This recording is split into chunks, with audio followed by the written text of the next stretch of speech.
નાના ઓલું યોરબાની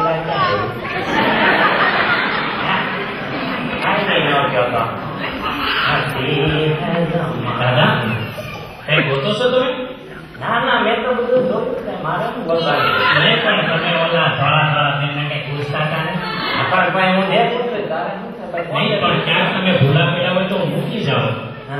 દાની ભાઈ હવે ખોટી મગજમારી કરવા મળતા એક મિનિટ દાદા આ સોડા બાકીના સીસા જેવા કાચમાં ઓળખ્યાની પણ મેં તમને ક્યાં જોયા છે? તમે 5 વર્ષ પહેલા યાદ છે એક આદમી તમને 2002 માં એસપીએસએસ ના કન્વેન્શન માં સ્ટેજ ઉપર લઈ ગયો હતો દાદા? હા યાદ આવ્યું દાદા એ હું જ હતો.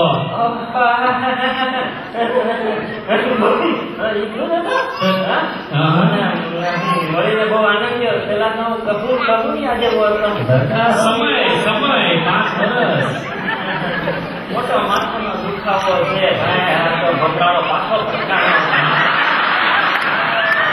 દાદા તમે કઈ કીધું? ના ના મેં કઈ નથી કીધું. આ તો મનમાં હડબડાટ હતી નીકળી ગઈ. પણ દાદા અને મને તમારું નામ યાદ છે. બોલો તમારું નામ વલ્કુ બાપુરાય?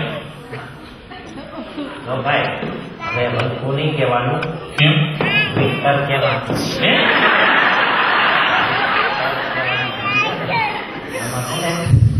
મેં ઓલું સિટીઝન છો ને પછી દીકરાએ કીધું તો નામ બદલાવી નાખ્યું. વલ્કુ માંથી વિક્ટર છે નામ. ભાઈ નું તો નકર ટેક્ટર રાખે નહીં દાદા. પણ હવે તમને મળીને મને ખરેખર આનંદ થયો. હવે પૂછતા હતા હવે એ જે પૂછતા હોય હું ક્યાં બડબડ કરે છે. હવે કોઈ મને ડાયટિંગ ઉપર હોય તો મેનુ નો જવાય.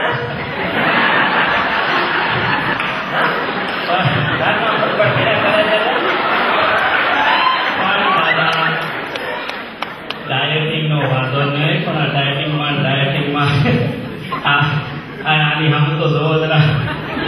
ખામોશ, ખબરદાર. આ ઇમારત ભલે ખંડેર લાગતી હોય પણ એના પાયા મજબૂત છે.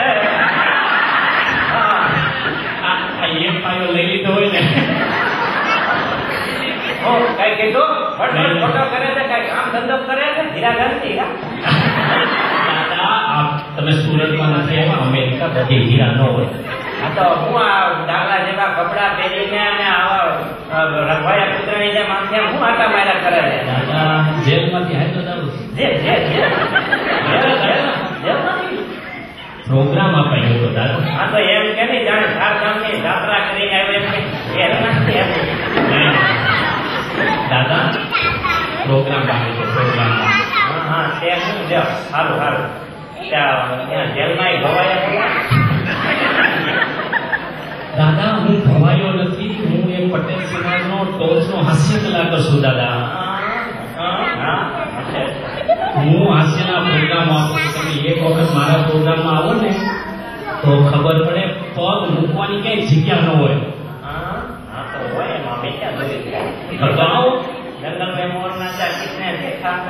તમે છે ને હાથ બોલો તો હારો પણ સાંભળાતો નથી દાદા. અને સાંભળો તમે છે ને જો માનવામાં ન હોવ તો અત્યારે મારે આવો. મારો અત્યારે પ્રોગ્રામ છે હું તમને લઈ જાઉં. ક્યાં એસપીસીએસ નો પ્રોગ્રામ છે? હાલની નવરો છું. હવે એવા કઈ સારા કામ હોય તો સારું. બાકી આ દેહ નો બધા કારકુન તરીકે જ ઉપયોગ કર્યો છે.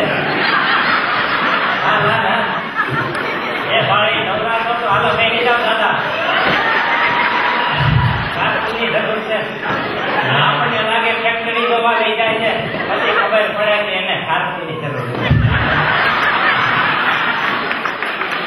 દાદા બધા માણસ સરખા ન હોય. હું તમને હાસીને પ્રોગ્રામમાં લઈ જવા. હા તો પણ હાલને લઈ જાય ફ્રી છો ને? આજે શું બીજી નથી ને? નહીં બીજી નથી. મારી હિના ઈ છે. બતાવવાનો મોકો ન મળ્યો.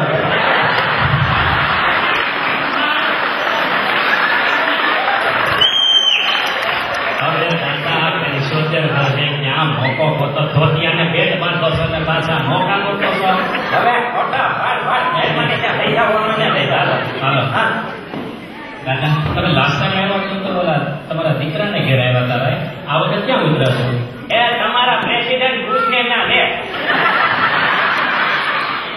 દાદા હું તો દીકરાની ઘરે ઉતરે ને થોડા કે કોકની ઘરે ઉતરે જો એ વાતો કરવાની એની ઘરે બાકી હવે હા દાદા તો હાલો પણ તો 5 ઉપર એક મિનિટ પાછા અહીંયા ત્યાં છે ને 5000 માણસો હોય આ 1 મિનિટ ઉપર આમ છે એ શાક લેવા ગયો તો થિયેટર બજેટમાં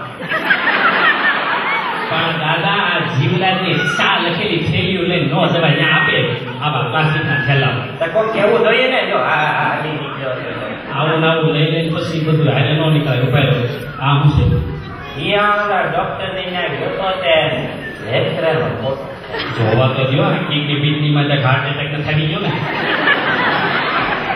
હાર્ટ એટેક આવતો હોય ને આવે દાદા આજકાલના ખોરાક એવા થઈ ગયા ગમે વસ્તુ ગમે ના થઈ જાય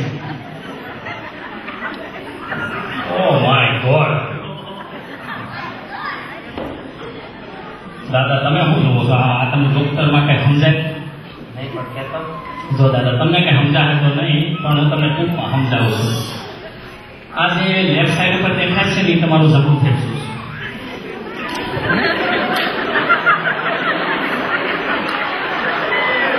અને આ જે રાઈટ સાઈડ ઉપર છે એ તમારું ડાબું ફેફસું કોને આ દાદા અહીંયા આ બે ફેફસા વચ્ચે જગ્યા તો જોવો દાદા એટલી જગ્યા થઈ ગઈ બે ફેફસા વચ્ચે ખબર નહીં તને કેમ આમાં ફેફસા દેખાણા ઓલા મનસુખભાઈ છોકરાને 7-11 મળવા ગયો તો તે લખતો ખાતા ભર પડ્યો તે ડોક્ટરે મારા ખાતાના ફોટા પાડ્યા છે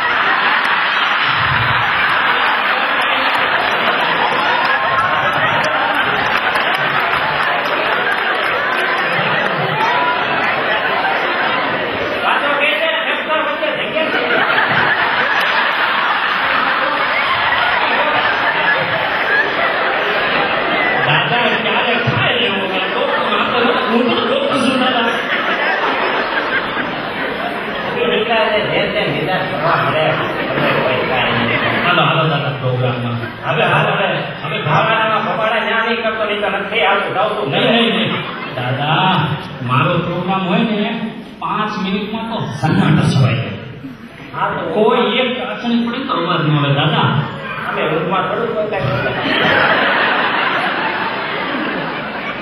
દાદા મને ઓછું સાંભળો ઇટ્સ ઓકે હાલો હાલો જો કીધું તું ને તમને